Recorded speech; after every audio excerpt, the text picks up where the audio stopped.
I like to share a story when I talk about this, and it is that when I started at Zoominfo, I came in as the chief of staff to the CMO. Um, After a few CMOs, we landed on the right one.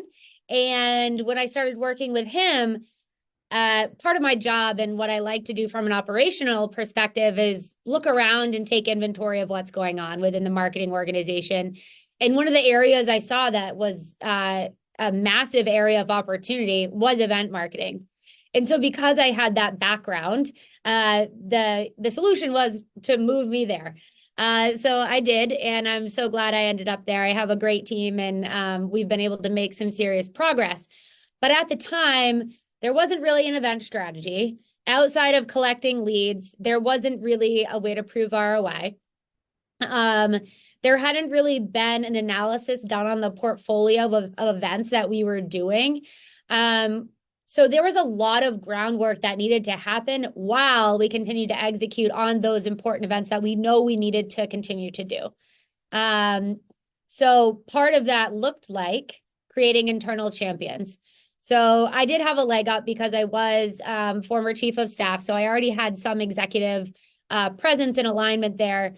But I did lean in on that and say, start to get them in the mindset of like, I know this is how we've done events, but if we do it this way, we can probably get X, Y, and Z out of it. And just started to find those people in the organization that had been there longer than me and had attended events in the past and understand what they liked about them, ask them what could have been better. I kind of knew some of that, but hearing it from the people who had like boots on the ground is so, so important. So when we talk about this, like as you're building those internal champions, part of the process that I went through over the last year and a half in building that trust and gaining alignment at Zoominfo was making sure we're on the same page. And it sounds simple, but it can be hard. Sales and marketing are often looking at different data points for success metrics. So in its simplest form, you want to tie everything back to the business goals. Outside of sales and marketing, what are the company's goals? And then, of course, those trickle down to both the CMO, the CRO, go-to-market leaders, whoever. And those are the people you want to say, okay, these are your goals. Here's how our events and our activations can support you in reaching that goal.